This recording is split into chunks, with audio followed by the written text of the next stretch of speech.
पुष्पे आजवर या व्याख्यानमालेत गुंफली आहेत. आज या व्याख्यानमालेचे 10वे पुष्प डॉक्टर प्रभाकर आपटे हे गुंफणार आहेत. तत्पूर्वी महाविद्यालयाचे संस्थेचे अध्यक्ष डॉक्टर विजय बेडेकर यांना अशी विनंती करते की आजच्या आपल्या प्रमुख पाहुण्यांचा त्यांनी पुष्पगुच्छ, दिशा हे आपल्या संस्थेचं मासिक आणि युवा शिल्प हे देऊन सत्कार करावा. प्रज्ञाला अशी विनंती आहे. हा ज्ञान तपस्वीचा सत्कार आहे. जोरदार टाळ्या व्हायला हव्यात.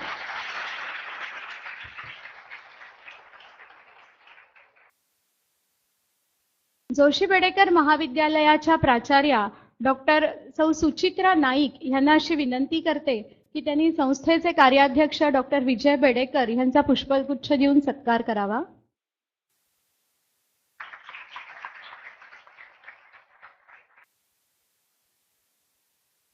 बीएमएम विभागाचे समन्वयक डॉक्टर महेश पाटील सरांना अशी विनंती आहे की प्राचार्या डॉक्टर सुचित्रा नाईक यांना पुष्पगुच्छ द्यावा. या कार्यक्रमासाठी आवर्जून उपस्थित असलेले सर्व विद्यार्थी की जे खरोखर ज्ञानार्थीही आहेत, मी आमच्या पाहुण्यांना आवर्जून सांगू इच्छिते. तसेच सगळे मान्यवर, ह्या सगळ्यांचं स्वागत. प्राचार्य डॉक्टर नाईक मॅडम यांना विनंती आहे की त्यांनी 2 शब्दात आपलं मनोगत या प्रसंगी व्यक्त करावं.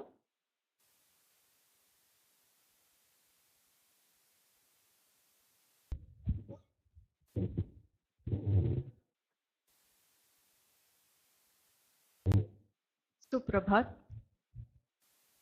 कार्यक्रमाचे अध्यक्ष माननीय डॉक्टर विजय बेडेकर, आजचे प्रमुख पाहुणे डॉक्टर प्रभाकर आपटे यांना विनम्र अभिवादन आणि आपणा सगळ्यांचं स्वागत. जसं विमुक्ता मॅडमनी आता सांगितलं की संस्थापक डॉक्टर वाना बेडेकर यांना श्रद्धांजली म्हणून आपल्या सर्व संस्थांमध्ये वाना बेडेकर स्मृती व्याख्यानमाला आपण सुरू केली आहे. त्याचं हे आजचं 10वं पुष्प आहे. डॉक्टर विजय बेडेकरांच्या मार्गदर्शनाखाली हा उपक्रम सुरू झालाय आणि त्यांच्या उत्साहामुळे आणि त्यांच्या मार्गदर्शनामुळे अनेक अभिजन प्रमुख पाहुणे म्हणून या व्याख्यानमालेत आपल्याला लाभलेले आहेत. जीवनाच्या आणि समाज जीवनाच्या अनेक अंगांना स्पर्श करणारी व्याख्यानं आजपर्यंत या व्याख्यानमालेत झालेली आहेत. ह्याचा मुख्य उद्देश ठाण्यातली जे आपले विद्यार्थी आहेत किंवा एकूणच ठाण्यातले जे सिटिझन्स आहेत, नागरिक आहेत, त्यांनी अधिक सुबुद्ध, अधिक सुसंस्कृत व्हावं हा मुळातच शिक्षणामागचा हेतू आहे आणि प्रामुख्याने ह्या व्याख्यानमालेचा हेतू आहे. त्यामुळे हे सगळं आपल्यासाठी, आपल्या विद्यार्थ्यांसाठी आहे हे तुम्ही समजून घ्या आणि ह्या व्याख्यानांचा जास्तीत जास्त फायदा आपल्या व्यक्तिमत्व घडवणीसाठी करून घ्या.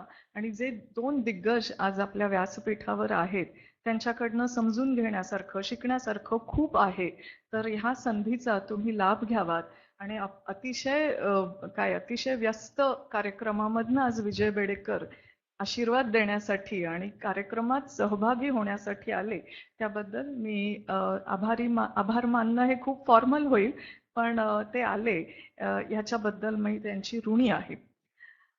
आपटे सरांशी बोलताना असं जाणवत राहतं ते म्हणजे साक्षात चालतं बोलतं विद्यापीठ आहे. ते जेव्हा बोलतात तेव्हा डेक्कन कॉलेज, एकूणच रेनेसा नंतर प्रबोधन काळानंतर पुण्यामध्ये जी लाट उसळली होती प्रबोधनाची, त्या काळाचे ते साक्षीदार आहेत आणि अनेक छोट्या मोठ्या घटनांमधून, अनेक छोट्या मोठ्या इतिहास नॅरेशन्स मधून आपल्याला त्या काळाविषयी बरंच काही कळत राहतं.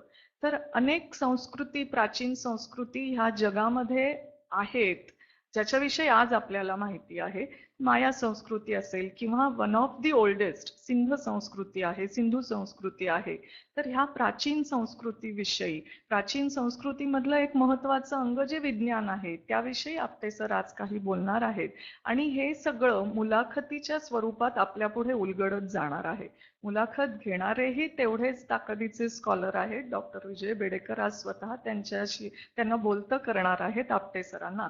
तर मला असं वाटतं की मला फारसं काही म्हणजे फारसं म्हणजे काय खूप चांगले शब्द वापरता येत नाहीत जशी लिटरेचरची मंडळी करू शकतात, पण काही दुग्ध शर्करा योग वगैरे असं जे काही म्हणतात तसं आज आपल्या पुढे आहे. तर मी नम्र विनंती करते आजच्या पाहुण्यांना आणि विजय बेडेकर सरांना की त्यांनी कार्यक्रमाला सुरुवात करावी. आणि आपण विद्यार्थ्यांनी, आपण सगळेच विद्यार्थी आहोत, प्राध्यापक हे नेहमीच विद्यार्थी असतात, तर जितकं आपल्याला ह्याच्यातनं मिळवता येईल, ज्ञान मिळवता येईल तेवढं आपण मिळवावं. कार्यक्रमासाठी शुभेच्छा. धन्यवाद.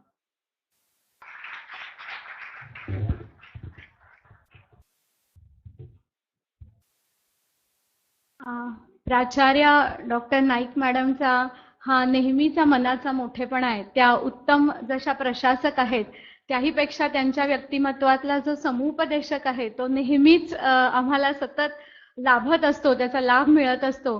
अतिशय मोजक्या शब्दात त्यांनी आपले विद्यार्थी काय आहेत ह्याची ओळख सरांना करून दिली. आणि खरंच अशी आत्ता व्यासपीठावर 3 दिग्गज मंडळी बसलेली आहेत. हा मुलाखतीचा कार्यक्रम सुरू होण्यापूर्वी इतकंच सांगेन की ज्या डॉक्टर वाना बेडेकरांनी 5 दशकांपूर्वी ह्या वृक्षाचं बीज रोवलं, आज त्याचं वटवृक्षात रूपांतर झालं, त्याच बेडेकर घराण्यातील दुसरी पिढी इतकंच नाही तर तिसरी पिढी सुद्धा हा ज्ञान वारसा असाच पुढे चालू ठेवते. आणि म्हणून 5 विविध ज्ञानशाखा, अनेक शैक्षणिक संस्था थेट परशुराम पर्यंत आपल्याला पोहोचलेल्या दिसतात. डॉक्टर बेडेकरांविषयी अगदी 1-2 वाक्यात सांगायचं तर मी फक्त एवढंच म्हणेन की नवनवीन उपक्रमांना सतत प्रोत्साहन देणारे आणि ते पूर्ण यशस्वी व्हावे ह्याच्यासाठी मार्गदर्शन तर करतातच आणि त्यांचे आशीर्वादही सतत लाभत असतात. सो अशा सरांचं आम्हाला नेहमीच मार्गदर्शन मिळत राहो. संपूर्ण आपल्या मुलाखतीला सुरुवात करण्यापूर्वी मी अगदी थोडक्यात डॉक्टर बेडेकरांना अशी विनंती करते की त्यांनी बोलावं. धन्यवाद. आणि आपण कार्यक्रमाला सुरुवातच करतोय. मित्र, डॉक्टर आपटे यांच्याबद्दल प्रत्यक्ष संवादामधनं त्यांच्या विद्वत्तेची आपल्याला कल्पना येईल, पण ते एका वेगळ्या पिढीचं प्रतिनिधित्व करतात. त्यांचं वय आता 84 वर्षाचं आहे.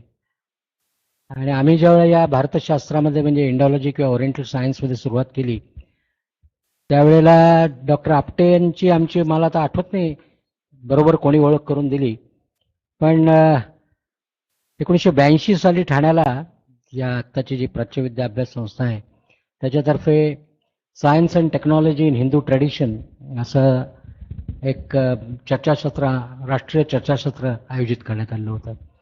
आणि त्यावेळेला फारसे लोक परिचित नव्हते आमच्या, पण हे पुण्याला राहत होते, त्यांचं सगळं आयुष्य पुण्याला गेलं.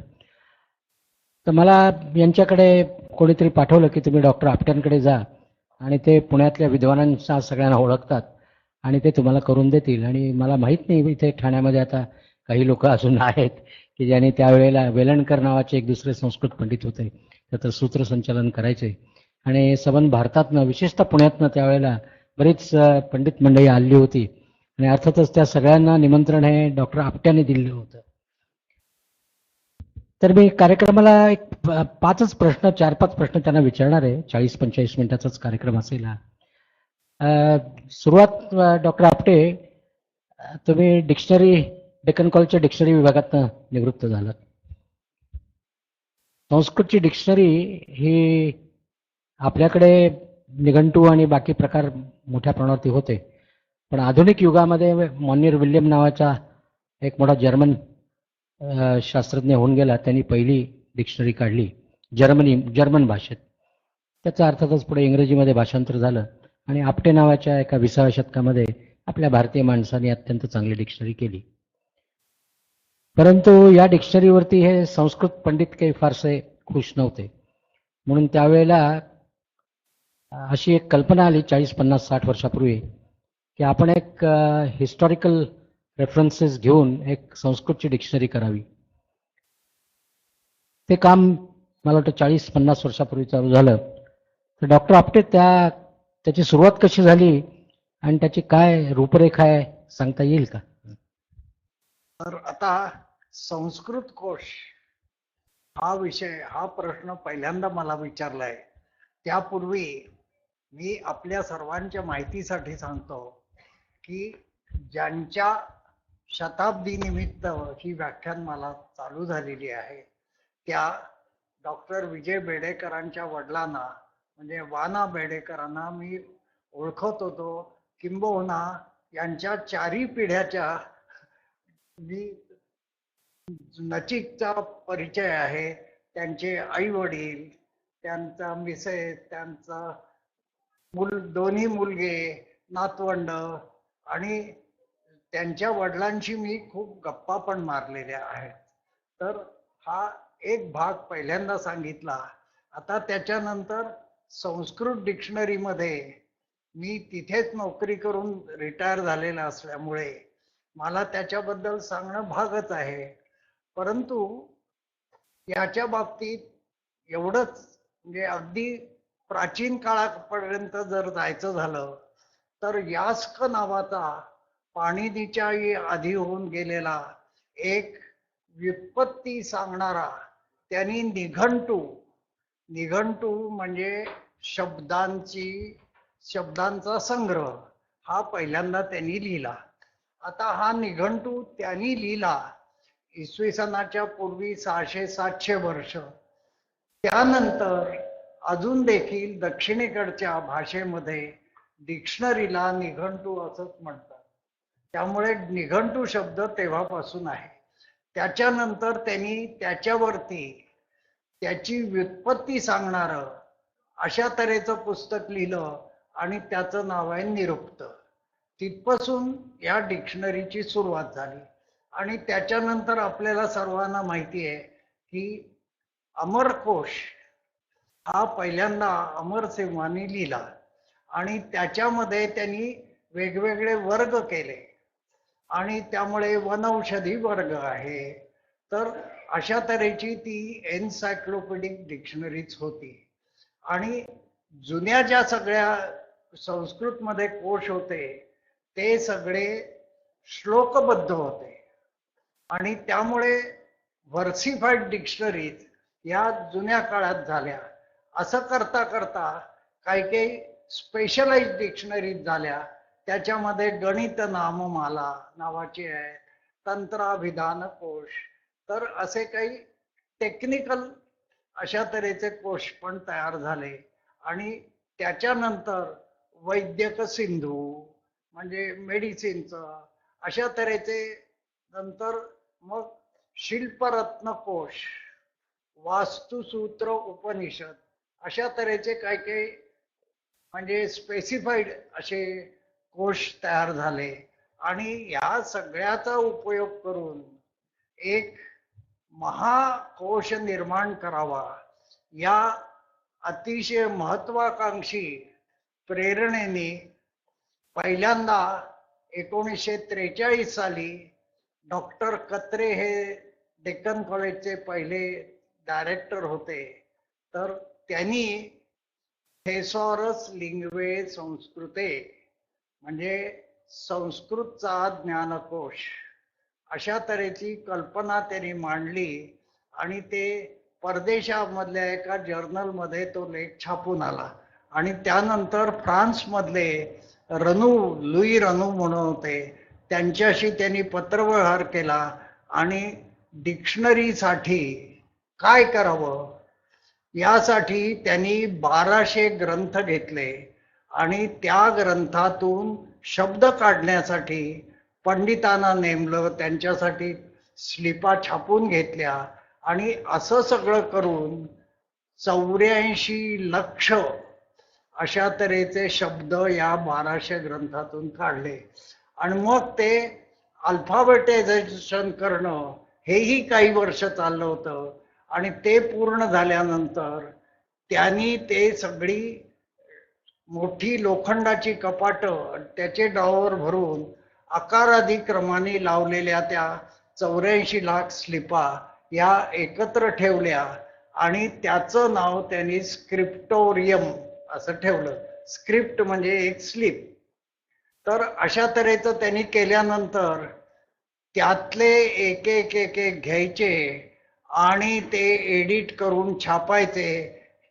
हे काम म्हणजे 73 साली सुरू झालं आणि 76 साली पहिला खंड झाला. आत्ता जवळजवळ 30 खंड त्याचे प्रसिद्ध झालेले आहेत. आणि संस्कृत भाषा किती मोठी आहे त्याचं आपल्याला कल्पना यावी यासाठी सांगतो की साधारणपणे मोठ्या आकाराचं अशी ती डिक्शनरी एकेका पानावर 63-64 अशा एंट्रीज असतात. अशा तऱ्हेच्या साधारणपणे 200-250 अशा पानांचा एक खंड, असे 30 खंड आतापर्यंत प्रसिद्ध झालेत. आणि तरी देखील अजून आकारात सुरुवात होणारे शब्द संपलेले नाहीत. आणि ते केव्हा संपणार हे आत्ता तरी काही सांगता येणार नाही. तेव्हा हे काम अशा तऱ्हेचं चालू आहे. परंतु मला नेहमीच काळजी अशी वाटते की मोठ्या संगणक तज्ञांची जेव्हा मी चर्चा करतो तेव्हा ते सांगायचे की आम्हाला त्या ठिकाणी कमिटीवर नेमा आम्ही प्रोग्रॅमिंग बनवून हे कसं लवकरात लवकर करता येईल हे तुम्हाला सांगू शकू. योगायोगाने अजून तरी काही ते तसं घडलेलं नाहीये. तर अशा तऱ्हेचं या डिक्शनरीच्या संबंधी मी इतिहास आपल्याला सांगितला. ही जी डिक्शनरी त्यांनी सांगितली सुदैवाने आपल्या ग्रंथालयामध्ये ती आहे. फारसे आहे का नाही? आहे. पण ते पुढचे खंड नसतील असं मला वाटतंय. तुम्ही पुढचे खंडही उपलब्ध करा. तर त्यांनी तुम्हाला सांगितलं की आपल्याकडे आपला जो 12 खडी आहे अ पासून सुरुवात होते आणि आकारापर्यंतच ते अजून 30 खंडामध्ये आहेत. शेवटी जायला ते म्हणतात त्याप्रमाणे कदाचित एखादं शतक उजाडेल. आणि त्याचं कारण असं आहे की याच्यातले जे तज्ज्ञ आहेत त्याच्याकरता लागणारं जे ज्ञान असतं ते अत्यंत सखोल ज्ञान लागतं. त्या शब्दाची एकच माहिती नाही. अग्निकर्ता म्हणजे अ पासून अग्निकर्ता मी ऐकलं अग्निकर्ता त्याच्यामध्ये किती एंट्री झाल्या होत्या. हा, तर पहिल्यांदा अग्नी जेव्हा शब्द आला त्यावेळेला त्याच्या स्लिपा 500 पेक्षा जास्त होत्या, कदाचित 5000 सुद्धा असतील. आणि त्यातल्या 500 निवडून प्रिंट केलेल्या एंट्रीज म्हणजे उद्धरणं. या डिक्शनरीचं वैशिष्ट्य असं आहे की प्रत्येक शब्दागणिक त्याचा अर्थ द्यायचा आणि त्याची ओळीनी उद्धरणं द्यायची. तर ती उद्धरणं कुठून सुरू झाली तर ऋग्वेदापासून सुरू झाली.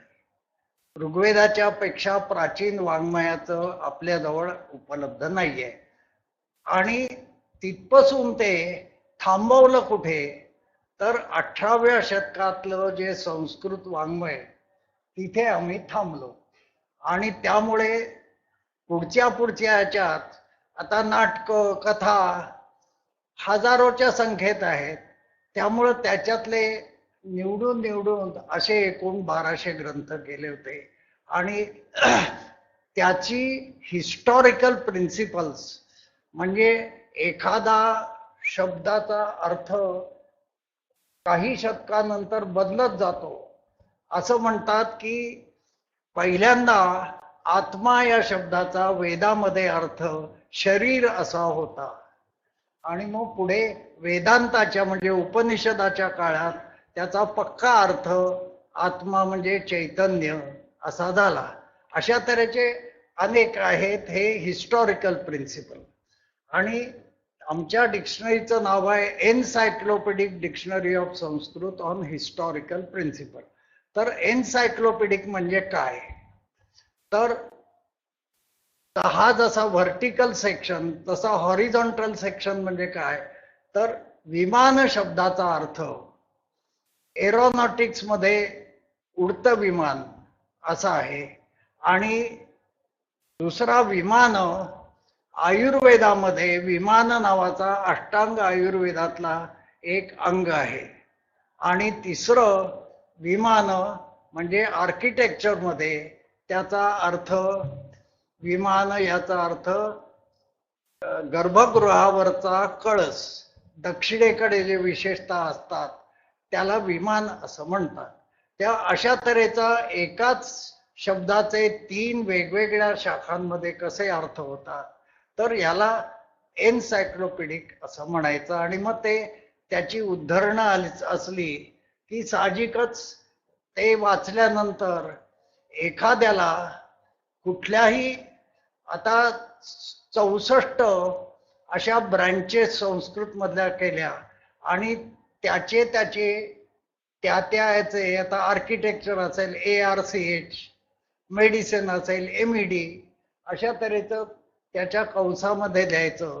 म्हणजे ते जर काढले सॉर्ट आउट करून तर मेडिकलची डिक्शनरी होऊ शकते, आर्किटेक्चरची डिक्शनरी होऊ शकते. मित्र, तुमच्या लक्षात आलं असेल की हे काम किती कठीण आहे, व्यापक आहे. आणि संस्कृतीची पाळंमुळं तुम्हाला समजायची. त्यांनी उदाहरणं सांगितली, म्हणजे त्यांनी त्याच्यामध्ये विमान हा शब्द तुम्हाला समजावून सांगितला की संस्कृतीमध्ये शतकाशतकांनी त्याचे अर्थ बदलत जातात. आता आपल्या इंग्रजीमध्ये मी तुम्हाला सांगेन की आपण क्रिटिकल एडिशन म्हणतो. एखाद्या याची क्रिटिकल एडिशन काढायची म्हणजे अत्यंत अभ्यासपूर्ण संशोधनप्रत आपण म्हणतो. पण वैद्यकशास्त्रामध्ये तो क्रिटिकल झाला म्हणजे तुम्हाला माहिती आहे काय झालं त्याचं ते. त्यामुळे हे अर्थ समजावून घ्यायला लागतात, नाहीतर गोष्टींचा अनर्थ होतो. आणि मी या तरुण पिढीला सांगेन की एक मजा म्हणून, एक विरंगुळा म्हणून, एक अभ्यास म्हणून तर बघाच, पण ती डिक्शनरी जाऊन बघा. कारण त्याचं एक लेक्झिकोग्राफी म्हणून वेगळं शास्त्र आहे. आणि हे शास्त्रामध्ये तुमच्याकडे मला वाटतं हिस्ट्री ऑफ संस्कृत लिटरेचर तुमच्याकडे आहे, तर त्याच्यामध्ये लेक्झिकोग्राफी हा एक वेगळा भाग आहे. आत्ता त्यांनी निघंटूपासून गोष्टी सांगितल्या, त्या तुम्हाला त्याच्यामध्ये मिळतील. एक मोठा खंड आहे लेक्झिकोग्राफीवरती. आणि संस्कृतमध्ये काय शास्त्र आहे याची सगळी माहिती तुम्हाला तुमच्या याच्यामध्ये मिळू शकेल. जाता त्याने सांगितलेल्या 2 गोष्टी महत्त्वाच्या आहेत, निदान या पिढीला कळायला पाहिजेत म्हणून त्यांनी कत्रे यांचं एक नाव घेतलं. कत्रे कत्रे हे अत्यंत थोर वैज्ञानिक होऊन गेले. आणि दुर्दैवाने आपल्या इतिहासामध्ये किंवा भाषाशास्त्रामध्ये भारतातले, ज्याला आधुनिक युगामध्ये म्हणतोय मी, म्हणजे आधीच्या नाही पण आधुनिक युगामध्ये ज्याला भाषा वैज्ञानिक म्हणता येईल, असे कत्रे हे होऊन गेले. ते नंतरच्या आयुष्यामध्ये अमेरिकेला गेले आणि तिथेच त्यांचं हे झालं. आणि वी लॉस्ट फार मोठा विद्वान आपल्यातनं त्यावेळेला गेला. पण या कत्र्यांनी तिथे ते जी डिक्शनरी यांनी सांगितली, त्याचं जे हे सगळी बैठक आहे. आणि त्यावेळेला कॉम्प्युटर नव्हते, कुठलेही कॉम्प्युटर नाही. त्यांनी पंडितांना बसवलेले होते, त्यांच्या बुद्धीच्या आठवणीतनं आणि संदर्भातनं त्या स्लिपा त्यांनी तयार केलेल्या आहेत. आता तो एक मोठा प्रकल्प आहे की त्या स्लिपांचं डिजिटायझेशन करून ते सेव्ह करावं म्हणून. आणि कदाचित त्यामुळे, कारण हे किती वर्ष लागणार आहेत आपल्याला माहीत नाही. त्याच्यानंतर घाटगे नावाचे त्यांच्या आधीचे दुसरे एक झाले. हा एक फार मोठा थोर शास्त्रज्ञ होऊन गेला भाषाशास्त्रामधला. आणि त्यांची मजा तुम्हाला सांगतो की त्यांना आम्ही ठाण्याला बोलावले होते. यांना आठवतं की नाही मला माहीत नाही. आम्ही त्यांना भेटायला गेलो होतो, मला वाटतं आपटेच होते. आणि हे घाटग्यांनी आपल्या आयुष्यामध्ये संशोधन ते करत होते, म्हणून त्यांनी जवळजवळ शेवटचे 25-30 वर्ष कुठलंही कॉन्फरन्स अटेंड केली नाही. त्यांना जगातनं बोलावण्याची, कारण सगळीकडे त्यांचे विद्यार्थी होते जगामध्ये. आणि त्यांनी बंद करून टाकलं, मी कुठलीही परिषद अटेंड, कारण फार वेळ जातो म्हणून त्यांनी कुठलीही परिषद अटेंड केली नाही. आणि सबंध आयुष्य त्यांनी त्या डिक्शनरी करता त्यांच्यानंतर डेक्कन कत्र्यांनंतर डेक्कन कॉलेजमध्ये दिलं. याचाच तुम्ही आर्किटेक्चर बघितलं, तुमचा PhDचा थिसिस आगमावरती आहे. तुमचे परीक्षक फिलिओजा होते म्हणून तुम्ही सांगितलं, बरोबर ना? हां, त्यांच्याबद्दल थोडी माहिती आणि त्यांचं हे. तर आता मला प्रश्न विचारला त्यामुळे थोडीशी आपल्या हिंदू संस्कृतीचे 2 प्रवाह आहेत, एक निगम आणि दुसरा आगम. तर निगम म्हणजे काय, तर वेदांपासून झालेला धर्म. आणि त्याच्या केंद्रीभूत कुठली संस्था आहे, तर यज्ञ संस्था. आणि ही यज्ञ संस्था सुरू झाल्यापासून वेद केव्हा झाले अनादी ते आपल्याला माहिती नाहीत. वेद कोणी लिहिले अपौरुष आहे तेही आपल्याला माहिती नाही. परंतु या यज्ञ संस्था सुरू झाल्यानंतर त्यानंतर काही त्याच्यात काम्य, म्हणजे कामना मनात ठेवून एखादा यज्ञ करणं, त्याला इष्टी म्हणतात. आणि त्यामुळे राम, लक्ष्मण, भरत, शत्रुघ्न या सर्वांचा जन्म जो झाला तो पुत्र कामेष्ठी नावाचा यज्ञ दशरथाने केला म्हणून तो झाला. आता एकदा वियाबुवानी त्याच्यावरती अशी मल्लीनाथी केली होती की वसिष्ठांना दशरथाने विचारलं पुत्र कामेष्ठी यज्ञ म्हणजे काय. तर त्याचं उत्तर त्यांनी जे दिलं त्या अलीकडच्या भाषेत की पुत्र होण्यात काय जी मिस्टेक असेल ती काढून टाकायचं यज्ञ म्हणजे पुत्र कामेष्ठी यज्ञ. त्या अशा तऱ्हेचे विनोद आज देखील घडतात. तर अशा तऱ्हेच्या इष्टी आणि यज्ञ हा हजारो वर्ष हिंदू संस्कृतीमध्ये चाललेला होता. आता हे चालत होतं ते कुठपर्यंत तर रामायणातलं सांगितलं. महाभारतामध्ये यांनी युधिष्ठिरांनी राजसूय यज्ञ केला. त्याच्यानंतर रामानी अश्वमेध यज्ञ केला. तेव्हा यज्ञ हे चालूच होते. आणि कालिदासाच्या रघुवंशामध्ये एका राजाचं वर्णन असं आहे की तो राजा इतके यज्ञ करत होता की प्रत्येकात सुरुवातीला इंद्राय स्वाहा म्हणून आहुती द्यायला लागते. इंद्र ती आहुती घेऊन परत स्वर्गात जातोय तोपर्यंत हा दुसरा यज्ञ करायचा आणि पुन्हा. आणि त्यामुळे त्यांनी कालिदासानी त्याच्या काव्यमय भाषेत असं लिहिलंय की त्या इंद्राचं स्वागत करण्याकरता त्याची पत्नी शची ही त्या कल्पतरूची फुलं तिच्या केसात माळायला लागायची तवर हा परत जायचा. त्यामुळे शच्या शिरम पांडुकपोल लंबान मंदार शून्यान अलकांशकार. तिचे केस त्या राजाने सतत मोकळेच ठेवले कारण तिला कधी इंद्राचं स्वागत करायला संधीच त्यांनी दिली नाही. इतका यज्ञाचा प्रसार कालिदासाच्या काळात सुद्धा होता. म्हणजे कालिदासाचा काळ म्हणजे आणखी कलियुगाची जवळजवळ 3000 वर्ष होतात. तर ह्या काळामध्ये काही सहस्रक निगम आणि आगम हे दोन्ही चाललेले होते. आणि आगमाचं नेमकं त्याच्या उलट घडलं की द्वापर युगाच्या अंती आणि कलियुगाच्या प्रारंभी हा आगम धर्म सुरू झाला. आणि तो कोणी केला तर भगवान श्रीकृष्णाने केला. आणि त्यामुळे द्वापरस्य युगस्य अंते आदौ कलियुगस्य च.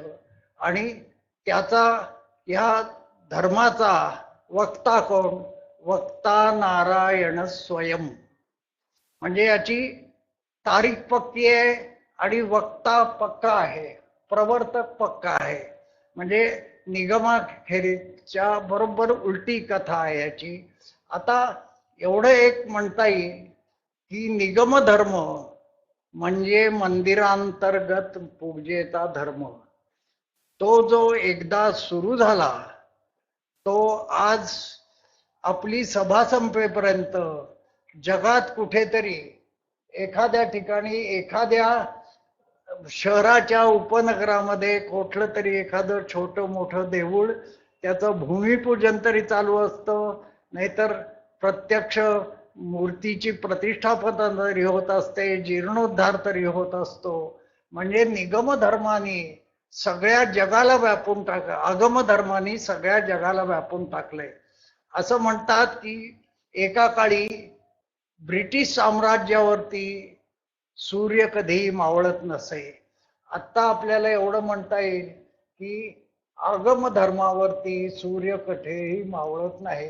कुठे ना कुठेतरी परदेशात सुद्धा देवळं बांधली जात आहेत. तर अशा आगमन निगम आहेत मी थोडक्यात आपल्याला सांगितलं. शिक्षक फिलिओजा होते आणि शिक्षक आपले गाईड कोण. तर माझे गाईड प्रोफेसर माइंडकर होते जे फर्ग्युसन कॉलेजचे प्राचार्य होते. आणि प्रोफेसर फिलिओझा यांच्या पॅरिसमधल्या घरी म्हणजे त्यांच्या मूळच्या घरी मी त्यांच्या मुलाबरोबर गेलेलो आहे. तर ते पॅरिस पासून काही अंतरावरती त्यांचा बंगला होता आणि त्या ठिकाणी ते त्यावेळेला ऑप्थॅल्मिक सर्जन म्हणजे आय सर्जन म्हणून ते प्रॅक्टिस करत होते.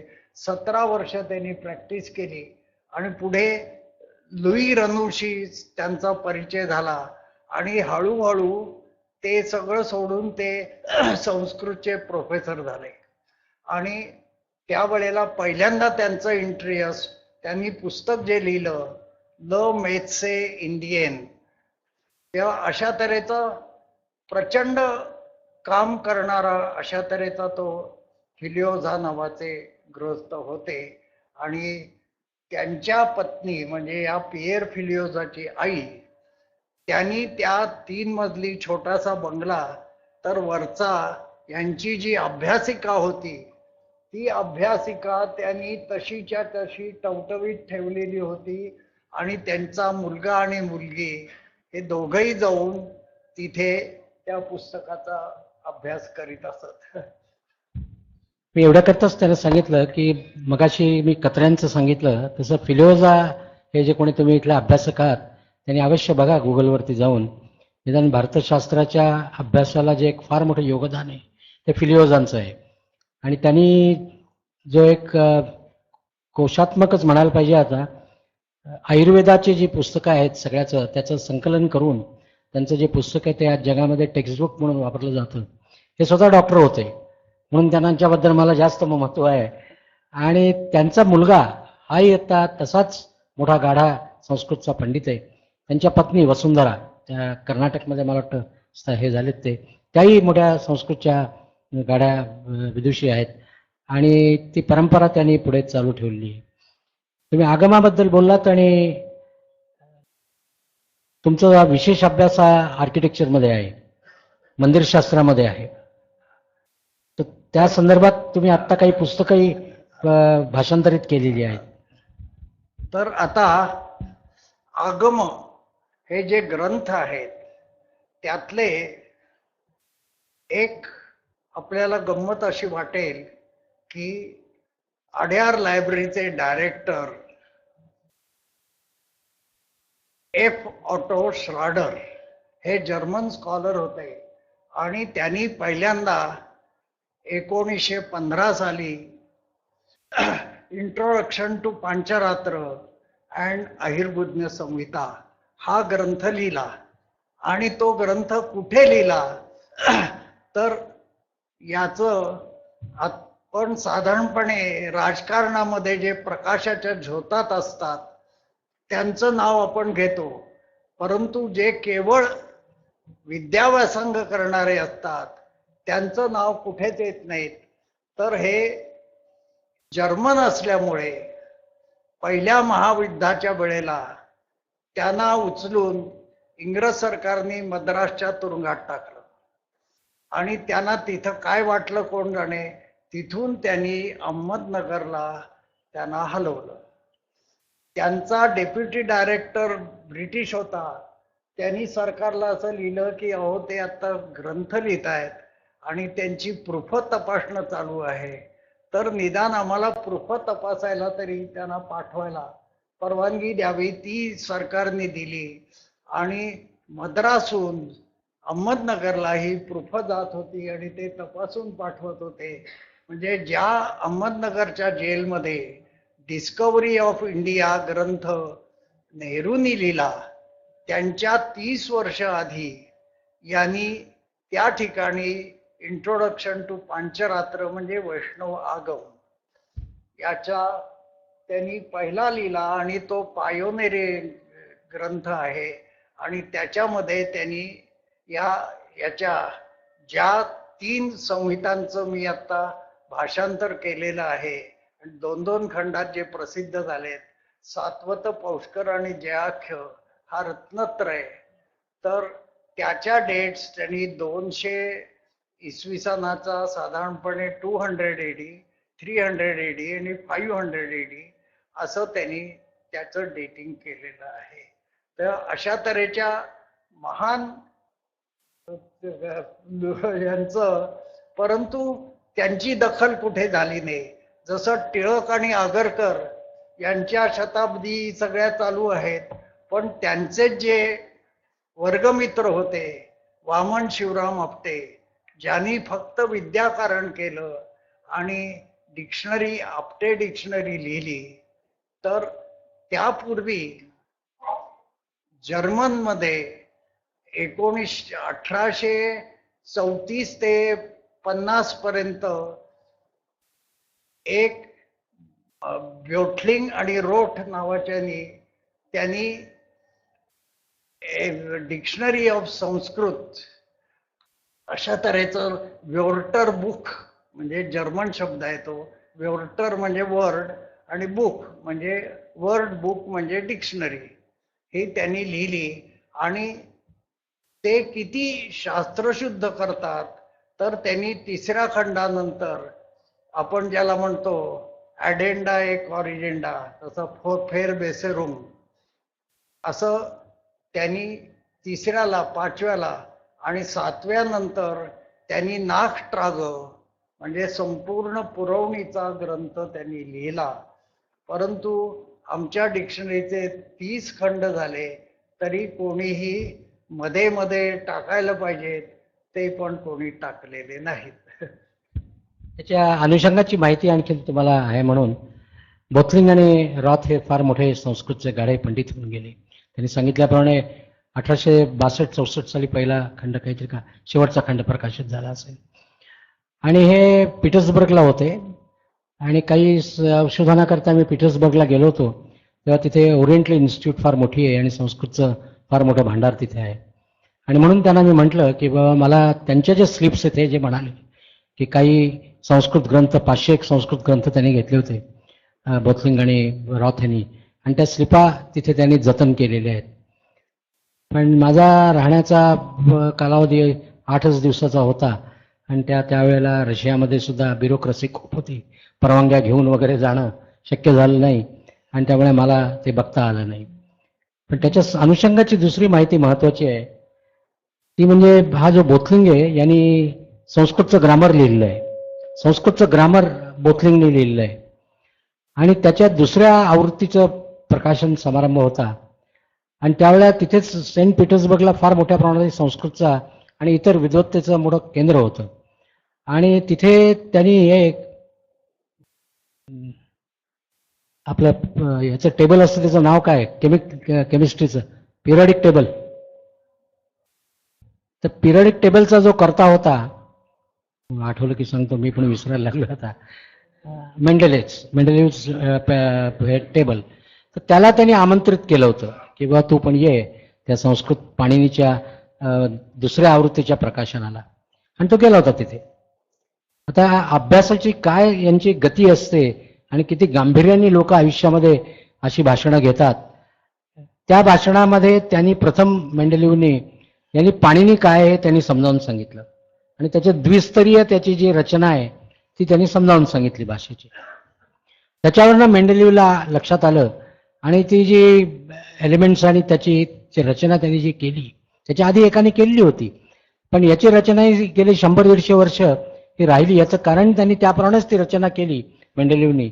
आणि ते जे टेबल आहे त्याच्यामध्ये त्यांनी एकम द्वय त्रय असं त्याला जी एलिमेंट्स मिळाली नव्हती अशी तिथे संस्कृत नावं दिलेली आहेत. त्याचं कारण असं आहे की तो ही वॉज इन्फ्लुएन्स बाय या बोथलिंगचं जे काही प्रकाशन झालं त्यावेळेस संस्कृतचा प्रभाव पडून त्यांनी त्याचा अभ्यास केला. तर याची माहिती आणि याच्यावरती अभ्यास सुद्धा एका अमेरिकन प्राध्यापकांनी केला आणि एक 20 वर्षापूर्वी त्यांनी हे प्रकाशित केलं, तेव्हा आपल्याला कळलं. तुम्ही आर्किटेक्चर म्हणजे मंदिरावरती त्यांचा विशेष अभ्यास आहे, मंदिरशास्त्रावरती.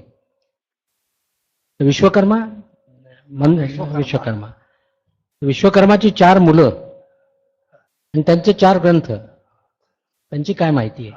तर आता आगमातून आपण वास्तुशास्त्र किंवा स्थापत्यशास्त्राकडे चाललो, तर त्यावेळेला जे शैवागम आणि वैष्णवागम म्हणजे पांचरात्र आगम याच्यातले जे प्रमुख ग्रंथ आहेत त्यामध्ये ज्ञान, योग, क्रिया आणि चर्या असे 4 पाद असतात.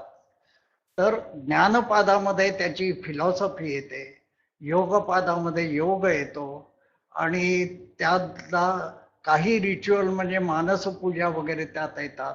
आणि त्याच्यानंतर क्रियापाद म्हणून जो येतो त्या क्रियापादामध्ये टेम्पल आर्किटेक्चर, आयकोनोग्राफी आणि स्कल्पचर असे 3 विषय येतात. आता हे आगमामध्ये शिल्प झालं. आता शिल्पशास्त्राचे जे ग्रंथ आहेत त्या शिल्पशास्त्राच्या ग्रंथामध्ये पहिल्यांदा जेव्हा मानसार नावाचा ग्रंथ त्याचं भाषांतर प्रसन्न कुमार आचार्यांनी केलं आणि मग डिक्शनरी ऑफ हिंदू आर्किटेक्चर आणि एन्सायक्लोपीडिया ऑफ हिंदू आर्किटेक्चर असे ग्रंथ जवळजवळ 80 वर्षापूर्वी त्यांनी प्रसिद्ध केले. आणि त्याच्यापूर्वी म्हणजे 1836 साली रामराज नावाच्या एका तंजावरच्या मराठा गृहस्थानी एसेज ऑन हिंदू आर्किटेक्चर आणि त्याच्यामध्ये त्यांनी हिंदू आर्किटेक्चर आणि युरोपियन आर्किटेक्चर याची तुलना केली.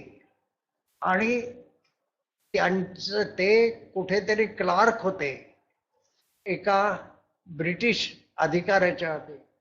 त्यांना हे लक्षात आलं म्हणून त्यांनी यांच्याकडून हे लिहून घेतलं आणि ते बहुधा तंजावरी ब्राह्मण असे किंवा मराठा असावेत.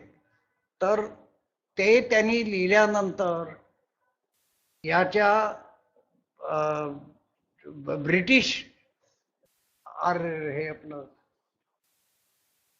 तुमचं जर्नल निघतं ना एशियाटिक, रॉयल एशियाटिक सोसायटीच्या जर्नलमध्ये 1836 साली जे छापून आले त्याच्यामध्ये ज्या आकृत्या काढलेल्या आहेत त्या अतिशय शास्त्रशुद्ध आहेत.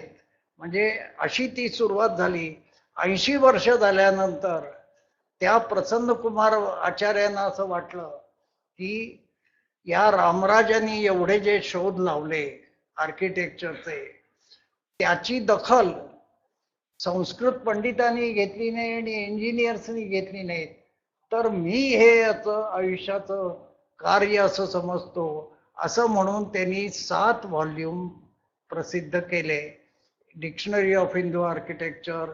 आणि त्यावेळेला प्रसन्न कुमार आचार्य हे मूळचं त्यांचं जन्मग्राम हे आता बांगलादेशमध्ये गेलेलं आहे. त्या आपल्या गावात त्यांनी या वास्तुशास्त्राच्या सर्व नॉर्म्स प्रमाणे त्यांनी एक देऊळ बांधलं. आणि दुसरी गोष्ट त्यांनी स्वतःचे बंगला बांधत असताना जुन्या काळातले सगळे जे इंजिनियर होते आणि त्यावेळचे आर्किटेक्ट तर त्यांना संस्कृत उत्तम येत असल्यामुळे त्यांनी संबंध या डिक्शनरी मधले त्यांचे जे जे संस्कृत प्लॅन होते त्या प्लॅन काढून त्याचा प्लॅनचा एक प्रचंड मोठा व्हॉल्यूम तयार केला. आणि एक व्हॉल्यूम त्यांनी असा लिहिला की त्याच्यामध्ये इंडियन आणि युरोपियन आर्किटेक्चर याची तुलना केली. आता त्याच्यामध्ये त्यांनी एक वाक्य असं टाकलं की व्हिट्रुवियस याचे 10 बुक्स ऑफ आर्किटेक्चर हे इसवी सनाच्या पूर्वी 1ल्या शतकात लिहिले गेलेले. आता त्याचा आणि मानसारामध्ये इतकं साम्य सापडतंय की त्यामुळे one must have been borrowed from other असं म्हटलं. आता याची डेट पक्की आहे आणि मानसाराची डेट इसवी सनाचं 7वं शतक वगैरे आहे. म्हणजे याचा अर्थ मानसारांनी त्याच्याकडून घेतलेलं असलं पाहिजे. तर आता असंच मयमत हे मयाच्या नावाने मोठा ग्रंथ आहे तर त्याच्यावरती एका हेनरी शील्ड नावाच्या परदेशातल्या एका आर्किटेक्टने एक पेपर लिहिला आणि त्याच्यामध्ये मयमत याचं फ्रेंच भाषांतर त्यांनी वाचलं होतं आणि त्याचं त्यांनी या आर्किटेक्चरच्या याच्यावरती त्यांनी तुलना केली. म्हणजे जसं मानसार आणि व्हिट्रुवियसची यांनी तुलना केली तशी त्यांनी तुलना केली आणि त्याच्यात पण भरपूर साम्य आहे असं त्यांनी त्याच्यात म्हटलं. तेव्हा त्याला जेव्हा आम्ही विचारलं की तुम्ही असं म्हणता, तुम्ही पी के आचार्यांचा ग्रंथ वाचलाय का, तर तो म्हणला मला काही इंग्रजी येत नाही, मी काय वाचलेलं नाही. पण म्हणजे त्यांनी स्वतंत्रपणाने तुलना केली, यांनी स्वतंत्रपणाने तुलना केली.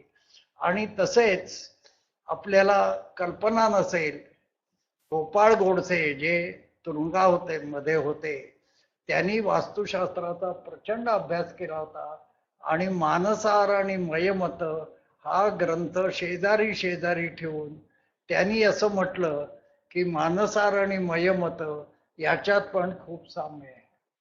म्हणजे याचा अर्थ असा सरळ A = B, B = C, C = A अशा तऱ्हेचं हे आर्किटेक्चर मध्ये इतकं सगळं आहे.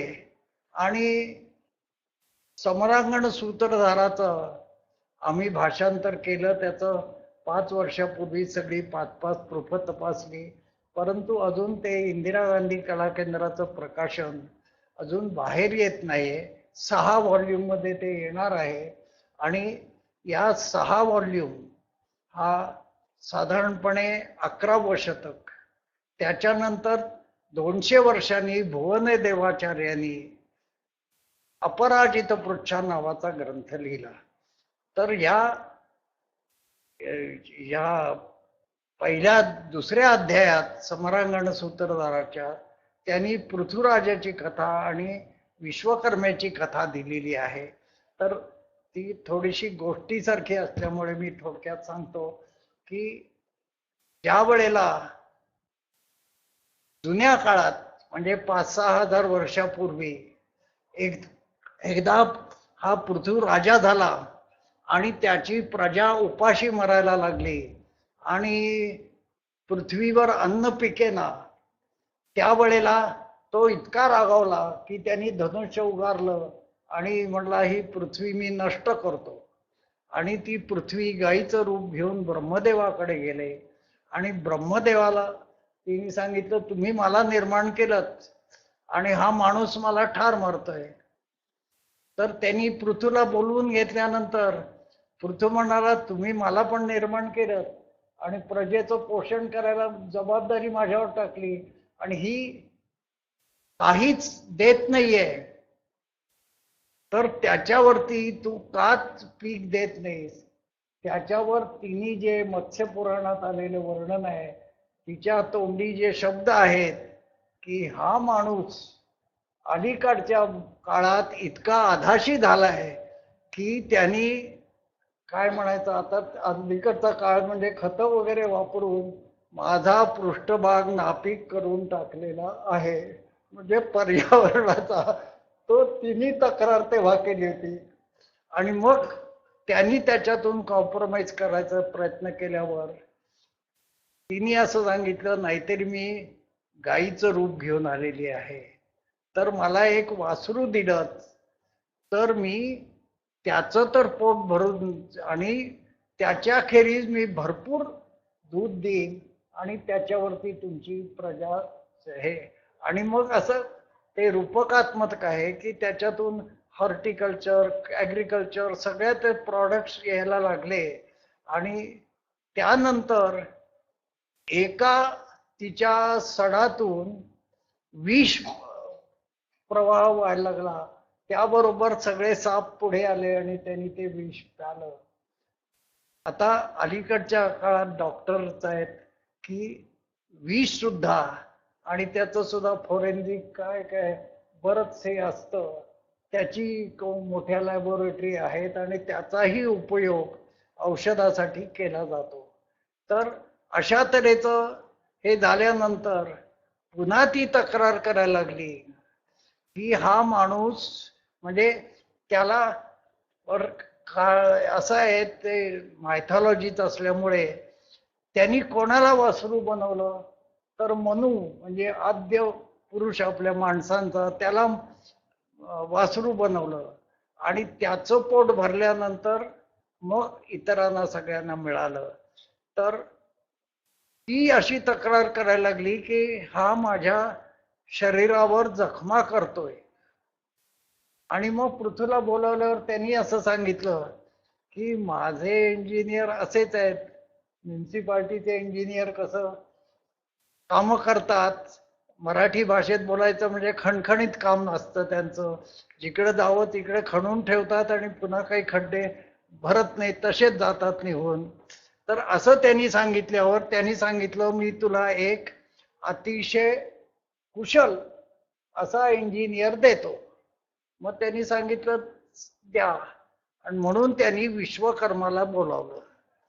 आणि मग आता यांनी त्याचे क्रेडेन्शियल विचारले तर त्यांनी संस्कृत भाषेत असं सांगितलं, असौ विदधे अमरावतीम, यांनी इंद्राची अमरावती प्लॅन करून बांधलेली आहे.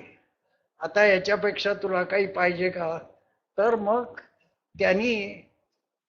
त्यांना सांगितलं ठीक आहे, पृथ्वी तलावरती मानवांसाठी वसाहती निर्माण करा. आणि हे काम त्यांनी घेतलं आणि आपल्या 4 मुलांना जय विजय सिद्धार्थन अपराजित या 4 मुलांना सांगितलं 4 दिशांना जा आणि तुम्ही यांच्यासाठी वसाहती करा. तर त्यातल्या जयानी जे प्रश्न विचारले त्याचा प्रश्नात्याय झाला आणि एका इंजिनियरनी असं सांगितलं हा याचे प्रश्न म्हणजे तर हा सगळा इंजिनिअरिंग कॉलेजचा 4 वर्षाचा सिलेबसच आहे. तेव्हा अशा तऱ्हेचे महत्वाचे प्रश्न त्यांनी विचारले होते, म्हणून ती जयपृच्छा झाली. आणि शेवटच्या मुलांनी अपराजितनी जे प्रश्न विचारले त्याच्यावरून अपराजित पृच्छा नावाचा ग्रंथ झाला. आणि हे 4ही ग्रंथ मिळून medieval encyclopaedia of ancient science and technology असं म्हणता येईल. 4ही ग्रंथ अतिशय महत्वाचे आहेत, पण जय आणि विजयचे मिळतात आहेत. जय आणि विजयचे जे आहेत ते मिळतात. अपराजित पृच्छा आहे पण जय आणि त्याच्यानंतर जयपृच्छा म्हणजेच समरांगण सूत्रधार, अपराजित पृच्छा आहे. मधल्या 2 मुलांनी काय नेमके प्रश्न विचारले त्याचं उत्तर 35वा अध्याय अपराजित पृच्छा त्याच्यात आहे. आणि त्यांनी असं म्हटलंय दुसऱ्या याच्यामध्ये त्यांनी म्युझिकल इन्स्ट्रुमेंट्स याचे प्रश्न त्यांनी विचारले आणि तिसऱ्यानी फोनेटिक्स वरती विचारले, म्हणजे विजय आणि सिद्धार्थ. आणि अशा तऱ्हेने एकंदरीत हा 4हीचा मिळून एन्सायक्लोपीडिया तयार झाला. तुम्ही आचार्यांचं एन्सायक्लोपीडिया ऑफ हिंदू आर्किटेक्चर सांगितलं. तसंच अलीकडे तरी सुद्धा त्याला एक 50 वर्ष झाली असतील, स्टेला क्रेमरिश स्टेला क्रेमरिश हिने हिंदू आर्किटेक्चरवरती पुस्तकं लिहिली. आणि 84 साली आपण गेलो होतो फिलाडेल्फियाला, त्यावेळे संपूर्ण आपल्याला सगळा मंडपच त्यांनी एका मजल्यावरती स्टेला क्रेमरिश या बाईचं अशीच परत पाश्चात्य बाई या हिंदू आर्किटेक्चरवरती तिने प्रचंड आयुष्य घालवलं. आणि ती काश्मीरपासून कन्याकुमारीपर्यंत 20 वर्ष पायी चालत होती. आणि सगळी मंदिरं बघून आणि संस्कृतचा अभ्यास करून तिने हे 4 खंडामध्ये लिहिलेलं आहे. मला वाटतं तेही आपल्याकडे उपलब्ध आहे किंवा प्राच्यविद्यामध्ये उपलब्ध आहे ते. आता या विदुषी ज्यावेळेला आम्ही संस्कृत 6वी आंतरराष्ट्रीय परिषदेला याला फिलाडेल्फियाला गेलो होतो, त्यावेळेस साहजिकच त्याचं दर्शन आणि तिच्याकडनं माहिती मिळवणं हे सगळ्यांनाच उत्सुक होते. त्या म्हाताऱ्या होत्या त्यावेळेला, पण त्या आम्हाला त्यांच्या एका पहिल्या मजल्यावरती घेऊन गेल्या. आणि तो पहिला मजला म्हणजे शास्त्रशुद्ध पद्धतीने जो दक्षिणेकडचे मंडप असतात ते मंडप कसे असावेत याचं उत्कृष्ट उदाहरण तिथे घालून दिलेलं होतं. मित्रांनो, मला वाटतं मी तुम्हाला सांगितल्याप्रमाणे आपली 40-45 मिनिटं झालेली आहेत. मला वाटतं बाई तुम्हाला किंवा कोणाला असेल एखादा प्रश्न तर विचारायला हरकत नाही. एखाद किंवा दोन प्रश्न.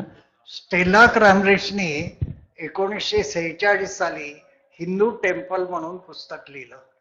तर आणि त्यावेळेला म्हणजे एक इपोक मेकिंगच होतं. तसं या स्टेला क्रॅमरिश या बाईंना वसंतराव गाडगीळांनी क्रमर्षी असं नाव दिलं होतं आणि त्यांनी सर्वांना भारतीय प्रतिनिधींना जी मेजवानी दिली होती त्याच्यात बेसनाचे लाडू दिले होते असं आठवतं. दुसरी माहिती देतो. आधी प्रश्न तुम्ही तयार ठेवा. त्यांनी आता सांगितलं तर दुर्दैवाने आपल्याकडे या स्थापत्यशास्त्र आणि इंजिनिअरिंगमध्ये फारशी माहिती नाही संस्कृत मधल्या याची. पण महाराष्ट्रामध्ये याचा अभ्यास कृवी वझे म्हणून वझे हा यांनी स्थापत्यशास्त्रावरती काही पुस्तकं लिहिली. यांनी रामराजा जे सांगितलं त्यांच्यापासून आणि बाकी लोकांची माहिती संबंध महाराष्ट्रभर हिंडून आणि मंदिरं बघून त्यांनी मराठीमध्ये काही पुस्तकं लिहिली. भारत इतिहास संशोधन मंडळाने प्रकाशित केली आहेत आणि प्राच्यविद्येच्या लायब्ररीमध्ये आपण ती ठेवलेली आहेत. पण तुम्हाला सांगायचं असं की आपल्या पॉलिटेक्निकमध्ये म्हणजे आपलं जे इंजिनिअरिंग कॉलेज इथे होतं तिथे एक लहानसा हॉल आहे, त्याचं नाव वझे हॉल आहे. तर तो वझे हॉल हा त्यांच्या नावाने दिलेला आहे. आपल्या सगळ्याच हॉल्सची नावं ही अत्यंत महत्त्वाच्या शास्त्रज्ञांच्या नावानेच आहेत. तर तो जो वझे हॉल आहे तो लोकांना माहीत नाही. तो हा महाराष्ट्रातले थोर गृहस्थ होते की ज्यांनी आर्किटेक्चरवरती आणि तंत्रज्ञानावरती मराठीतनं पुस्तकं लिहिली आणि जवळजवळ 17-18 पुस्तकं आहेत. त्यातली 50% पुस्तकं आज दुर्मिळ आहेत, मिळत नाहीत, पुण्याला कदाचित असतील, पण जी उपलब्ध आहेत ती ठाण्याला आपण आणून ठेवलेली आहेत. आणि त्याच्याही पलीकडे जाऊन आपल्या ठाण्याचं आज हे इथे राहतात. तसेच आणखीन एक शास्त्रज्ञ की जे PWD मध्ये होते आणि इंजिनियर होते आणि ते संस्कृतचा अभ्यास त्यांनी केला आणि त्यांचं नाव कुलकर्णी. तर कुलकर्णी हे दुसरीकडे होते पण शेवटी ते ठाण्यात राहायला आले. विक्रोळीला त्यांनी जागा घेतली होती आणि फार मोठा गाढा पंडित हा. त्यांनी जॉमेट्री इन एन्शंट इंडिया नावाचं पुस्तक लिहिलं. आजही त्यांच्या निधनानंतर त्यांचं कलेक्शन त्यांनी आपल्याला दिलं सगळं आणि आपल्याकडे ती पुस्तकं इथे आहेत. आजही 2-3 महिन्यातनं एकदा तरी मला पत्र येतं आणि ती सगळी पत्र ही जर्मन किंवा स्वीडन किंवा हॉलंडहून असतात किंवा अमेरिकेतनं एखादं की त्या कुलकर्ण्यांचं हे पुस्तक तुमच्याकडे असेल तर द्या, नाही तर त्यांची झेरॉक्स प्रत करून द्या, आम्ही पैसे द्यायला तयार आहोत. या कुलकर्ण्यांनी शेवटी एक पुस्तक लिहिलं.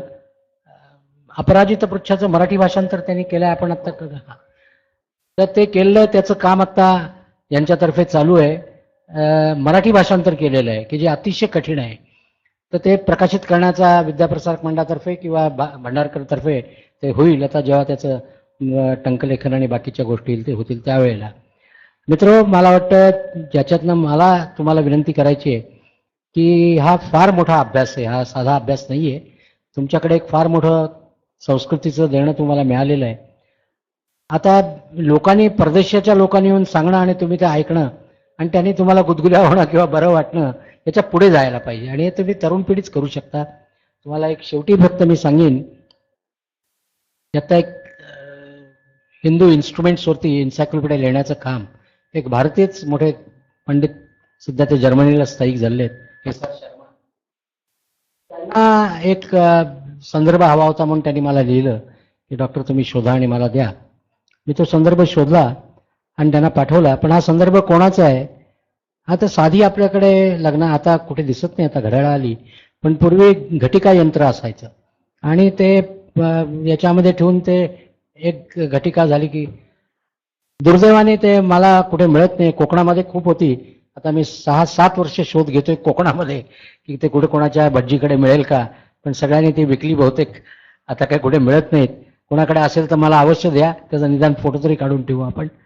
तर या घटिका यंत्रावरती अगदी ताजं काम आता हे कोणी केलंय तर एका चायनीज तरुण स्त्रीने केलेलं आहे. तरुण स्त्री आहे अगदी, मला वाटत नाही तिचं वय 30च्या वरती असेल. आणि तिने एक बुद्धिस्ट टेक्स्ट जी आहे तिचं भाषांतर केलेलं आहे आणि त्याच्यामध्ये या घटिका यंत्राचा उल्लेख आहे. तो घेऊन तिने संपूर्ण तो पेपर लिहिलाय आणि तो जवळजवळ शेवटचा याच्या बरेच काम झालेलं आहे, पण आता त्या स्त्रीने ते केलेलं आहे. त्यामुळे काम करण्यासारखं अजून भरपूर आहे. तुम्ही जर का उत्साह घेतलात, तुम्ही जर का त्यातनं काही काम करण्याकरता स्फूर्ती घेतली तर शक्य आहे. एवढं सांगून तुम्हाला प्रश्न काही विचारायचे असतील.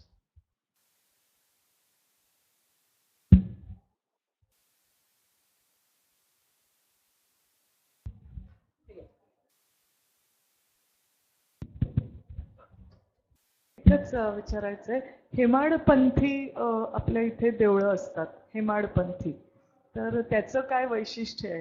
आणि अजून एक महाभारतातलं जी मयसभा एका प्रकारे पुढच्या सगळ्या ह्याला कारणीभूत झाली, तर तो मय हाही स्थापत्यशास्त्रज्ञ होता, आणि त्याबद्दल काही थोडं आपण सांगू शकला? हेमाडपंथी ही शैली महाराष्ट्रात निर्माण झालेली, हेमाद्री पंडित म्हणून जे होते, पण त्या हेमाद्री पंडितांनी जवळजवळ एवढ्या मोठ्या रॅकवरती पुस्तकं राहतील इतके चतुर्वर्ग चिंतामणी ग्रंथ लिहिले, परंतु त्यांच्या नावाने जी शैली आहे त्या शैलीबद्दल त्यांनी आपल्या ग्रंथात कुठेही काही लिहिलेलं नाही.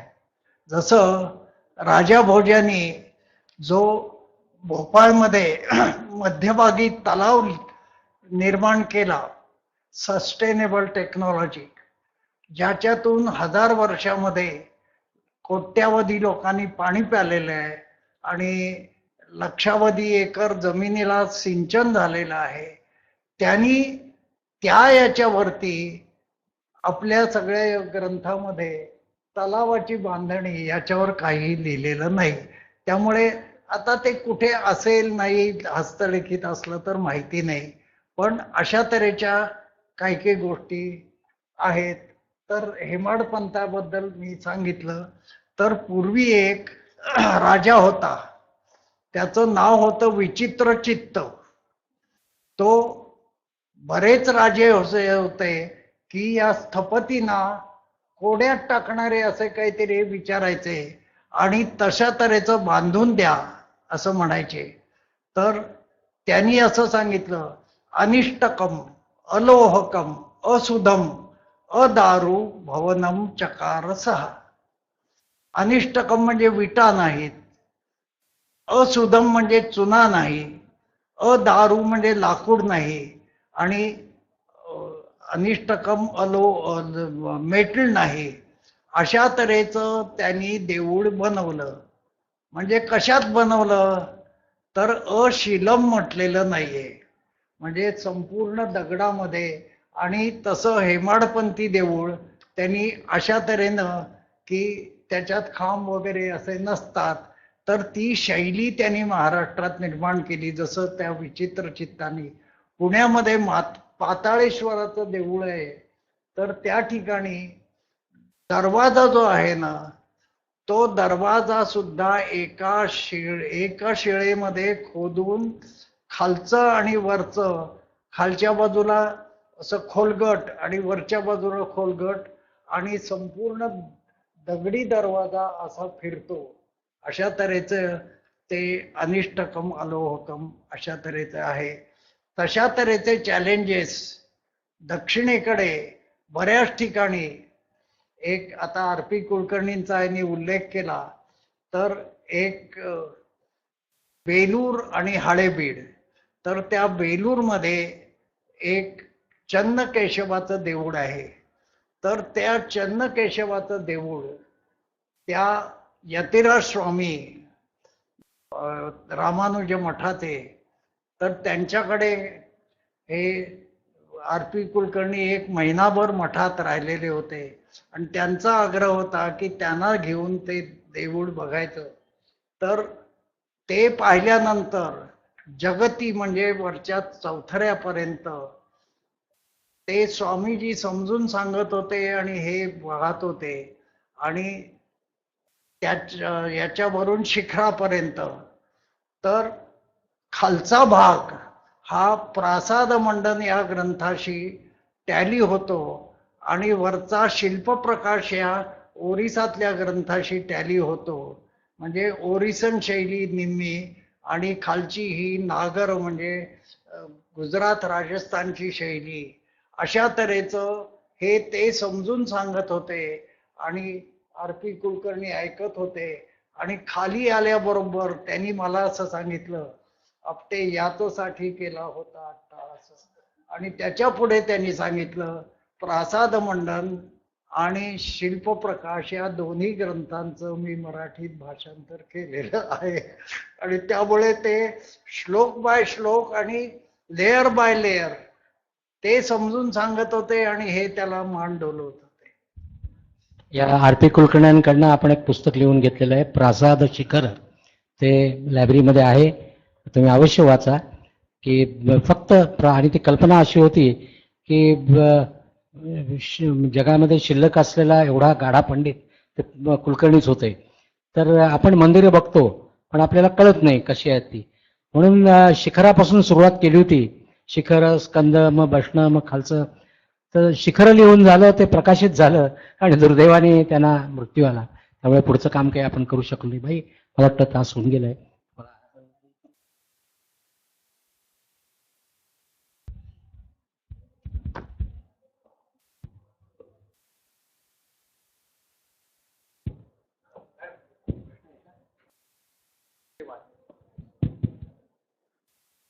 आपटे सर, आपण अतिशय उद्बोध करण्याची माहिती आम्हाला सांगितली.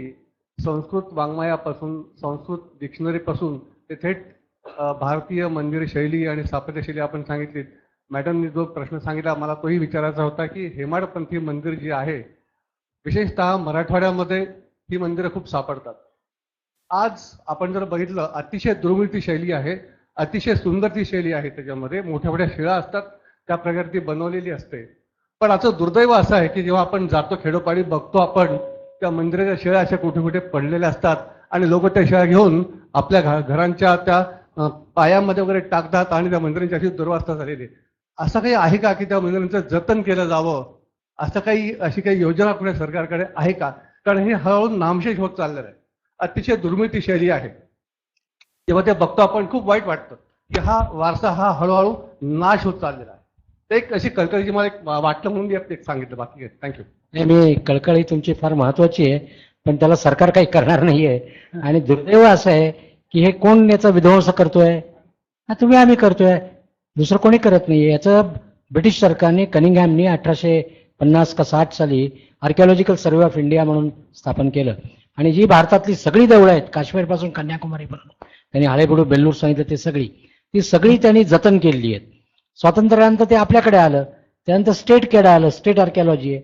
पण आज तुम्ही परिस्थिती काय बघा, तुम्ही म्हणता त्याप्रमाणे परिस्थिती भयावह आहे. तुम्ही आज तुमचं उल्हासनगर नाही, अंबरनाथचं मंदिर जाऊन बघा. तुम्ही जर का 30 वर्षापूर्वी तिकडे 40 वर्षापूर्वी गेला असतात तर अंबरनाथ मंदिर हे आर्किओलॉजी डिपार्टमेंटकडे होतं आणि तिथे कुठल्याही प्रकारची पूजा अर्चा होत नव्हती. अंबरनाथ मंदिर हे त्या शैलीचं, शिलाहार शैलीचं एक अत्यंत जिवंत उदाहरण आहे. आणि तुम्ही बघितलं नसेल तर या लोकांनी जाऊन बघावं. दुर्दैवाने तिथे आता तुमच्या या पूजेला आणि याला सरकारने परवानगी दिल्यामुळे तिथे अनेक गोष्टी तिथल्या नष्ट व्हायला लागलेल्या आहेत आणि स्मगलर्स आहेत, फार मोठ्या प्रमाणात या गोष्टींचं स्मगलिंग होतं. तेव्हा त्याला उत्तर असं आहे माझं की ही दुर्दैवाची घटना आहे. याच्याकरता आम्ही कित्येक वर्ष प्रयत्न करतोय आणि तुम्ही तुमच्यापैकी ज्यांना शक्य आहे त्यांनी ठाण्याला आपली जी प्राच्यविद्या आहे तिथे ठाणे आणि परिसरातनं जमवलेल्या 100 वस्तू, त्या मूर्तींचे अवशेष आपण तिथे ठेवलेले आहेत, ते जाऊन अवश्य बघा तुम्ही. आणि जिथपर्यंत तुम्ही सजग होत नाही, जिथपर्यंत तुम्ही या संदर्भामध्ये जागरूक होत नाही, तिथपर्यंत या गोष्टी सरकार किंवा कोर्ट हे थांबवणार नाही. हॅलो, नमस्कार सर, माझं नाव शुभम पिडामकर, मी तृतीय वर्ष पत्रकारितेचा विद्यार्थी आहे. आजच्या या व्याख्यानमालेचे पुष्प 10वे आहे आणि आजचा विषय जो आहे आपला तो आहे प्राचीन विज्ञान आणि तंत्रज्ञान. या विषयाला धरून मला एकच प्रश्न विचारायचा आहे, त्याला 3 उदाहरणं द्यायची आहेत की कर्नाटकातील देवळातील खांबाला आपण जेव्हा हात फिरवल्यावरती आपल्याला रिसोसन्सचा अनुभव येतो, किंवा जयपूरमधील हवामहल असेल, किंवा महाराष्ट्रातील कोल्हापूरमधील महालक्ष्मीचं मंदिर जे देऊळ आहे त्या देवळातील देवीच्या तोंडावर आपल्याला कायम ऊन दिसते. सो त्यामागचं तंत्रज्ञान कसं डेव्हलप केलं त्याबद्दल जरा माहिती मिळाली तर. तुम्हाला याच्याकरता त्यांनी सांगितलं ते मानस सराचं पुस्तक तुम्ही वाचा. किंवा स्टेला केम्ब्रिजने इंग्लिशमध्ये लिहिलेलं आहे, संस्कृतमध्ये हे दोन्ही इंग्लिशमध्ये याच्यात आहेत. संबंध भारतामध्ये अशा प्रकारच्या टेक्नॉलॉजी असलेल्या अनेक गोष्टी आहेत. तुम्हाला त्याच्याकरता वाचन करायला लागेल. हे कोणी तुम्हाला सांगणार नाही टेक्नॉलॉजी कशी डेव्हलप झाली. त्याच्यावरती पुस्तकं आहेत. Indian journal of history of science लिहून घ्यावं लागलं तर याचे अंक बघा, ते तुमच्याकडे उपलब्ध आहेत पॉलिटेक्निक कॉलेजला, किंवा ऑनलाईन गेलात आपल्या vpmthane.org वरती त्याच्या कम्प्लीट डिजिटल व्हर्जन आपण उपलब्ध केलेलं आहे. त्याच्यात तुम्ही हे टाका आणि तुम्हाला कमीत कमी 50 पेपर्स मिळतील की ज्याच्यामध्ये या संदर्भामध्ये माहिती दिलेली आहे. तेव्हा हा शोध तुम्ही स्वतः घ्यायचा आहे. त्याच्यावरती प्रचंड लिखाण झालेलं आहे आणि अशा आश्चर्यकारक गोष्टी भारतभर पसरलेल्या आहेत. त्याच्यावरती लिखाणी भरपूर झालेलं आहे आणि लिखाणी भरपूर व्हायला पाहिजे. तसं मी घटिकाचं सांगितलं, इतकी साधी गोष्ट आहे, 2 भांडी आहेत त्याच्यात ते खालती बुडतं, पण तेही आपल्याला मिळत नाही आणि एखाद्या चिनी माणसाला अभ्यास करायला लागतो. तेव्हा प्रश्न विचारू नका याचा अर्थ असा आहे, प्रश्न तुम्हाला विचारा आणि त्याचं उत्तर तुम्ही शोधण्याचा प्रयत्न करा. धन्यवाद. डॉक्टर आपटे आणि डॉक्टर बेडेकर यांच्या संवादातनं खरोखरच एक वेगळं विश्व आपल्या समोर उभं राहिलं. आपली पुराण, प्राचीन इतिहास हे सर्वच आबालवृद्धांना गुंगवून टाकणाऱ्या अशा अद्भुत गोष्टींचा खजिना आहे. काळाचा प्रचंड धावपट ओलांडून पुढे आल्यानंतर वास्तवाला दंतकथांचं रूप येतं. ते काहीसं दंतकथांच्या वेगवेगळ्या दंतकथा आपण सरांकडनं ऐकल्यात, पण त्या पुराण कथांवरील जी दंतकथांची धूळ आहे ती बाजूला सारून त्यातलं विज्ञान आणि तंत्रज्ञान खऱ्या अर्थाने त्यांनी त्याचा अनुबंध आज आपल्या समोर मांडला.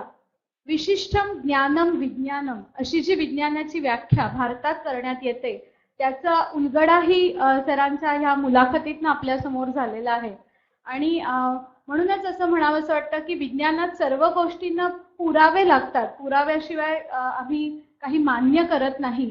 तर सरांच्या रूपाने विज्ञान आणि तंत्रज्ञान ह्या सगळ्या आणि त्याच्याबरोबर त्याचं लिखित स्वरूपात झालेलं सादरीकरण, दस्तऐवज हे खरंच आपल्या समोर आज उलगडलं गेलं. आणि म्हणून असं म्हणता येईल की जागतिक विज्ञानाच्या इतिहासात प्राचीन भारतातील विज्ञानाचं जे महत्व आहे आणि त्यावर आधारित तंत्रज्ञानाचं योगदान, मग ते वास्तुशास्त्र असेल, पुराणशास्त्र असेल, वैद्यकशास्त्र, शेतकी, नगर विकास रचना, सर्वच ठिकाणी त्याची वस्तुनिष्ठ मांडणी आपटे सरांनी आपल्या या मुलाखतीतून केली. आणि सरांच्या ज्ञानभांडारातील हे काही कण आहेत ते आम्हाला अगदी मोजके का होईना पण ते वेचता आले, त्याबद्दल खरंच धन्यवाद. आजचे आपले वक्ते ज्ञान तपस्वी आहेत ह्याचा खरंच प्रत्यंतर आपल्याला आलं. आणि विज्ञानात टाइम मशीन ही जी संकल्पना आहे त्या टाइम मशीनच्या संकल्पनेआधारे बोलायचं तर सस्टेनेबल टेक्नॉलॉजीचा त्यांनी एक आपल्याला प्रवास घडवून आणला. आणि हा सहज संवाद ज्या दोघांमुळे रंगला, खरोखरच दोघांचेही धन्यवाद. मनपूर्वक आभारी आहे. मंडळाचे सर्व विश्वस्त आज या व्याख्यानमालेसाठी उपस्थित राहिले त्यांचेही आभार. जोशी बेडेकर महाविद्यालयाच्या प्राचार्या डॉक्टर सुचित्रा नाईक या नेहमीच उत्तमोत्तम कार्यक्रमांना फक्त पाठिंबा न देता प्रोत्साहित करतात, त्यांचे मनपूर्वक आभार. प्रिम्सचे संचालक डॉक्टर नितीन जोशी सर यांचे आभार. उपप्राचार्या मोनिका देशपांडे मॅडम, ग्रंथपाल Barse sir, junior college supervisor Dikshit madam, Sharma sir, self finance कोर्सेसचे सर्व समन्वयक, उपस्थित सर्व प्राध्यापक, विद्यार्थी, फोटोग्राफर आणि आमचे BMMचे व्हॉलंटियर जे नेहमीच सगळे कार्यक्रम यशस्वी करायला सतत उत्सुक असतात, चंद्रकांत दादा, या सगळ्यांचे आभार इथे व्यक्त करते, मानते. त्यांच्या ऋणात आम्ही असेच राहणार आहोत, कारण पुढे उत्तमोत्तम व्याख्यानं तुमच्यासाठी घेऊन येणार आहोत. हा कार्यक्रम संपणार जो आहे तो प्राध्यापिका नेहा मालखरे यांच्या पसायदानानंतर. नेहा मालखरे.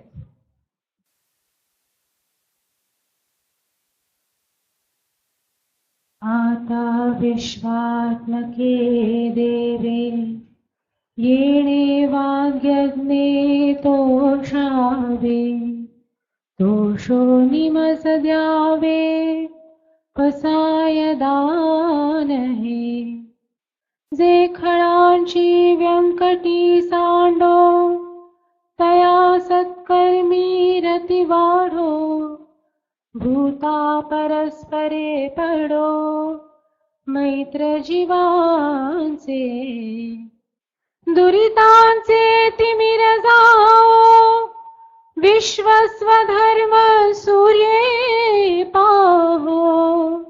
जो जे वांछील तो ते लाहो प्राणिजात वर्षत सकळ मंगळी ईश्वर निष्ठांची मांदियाळी अनवरत भूमंडळी भेट तू भूता चला कल्पतरूंचे आरव चेतना चिंतामणीचे गाव बोलते जे अर्णव पियुषांचे चंद्रमे जे अलांछन मार्तंड जे तापहीन ते सर्वाही सदा सज्जन सोय रे होतो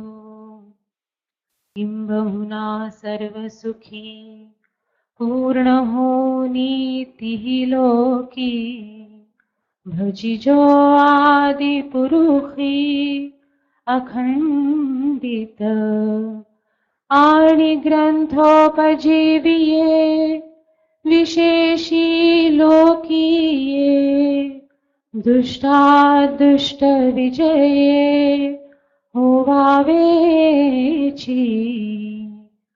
ये ब्रह्मणे श्री विश्वेश्वरा हो आहो ईलदान असावो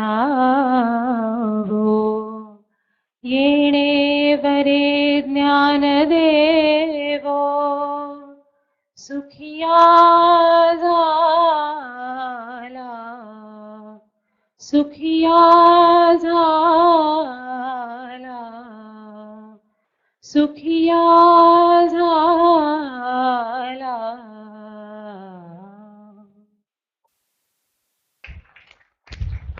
एकच नाही. हा, एक माहिती जाता आता तुम्हाला द्यायची आहे. यांनी जो प्रश्न विचारला तो महत्वाचा आहे फार, आणि असे प्रश्न तुम्हाला पडायलाच पाहिजेत.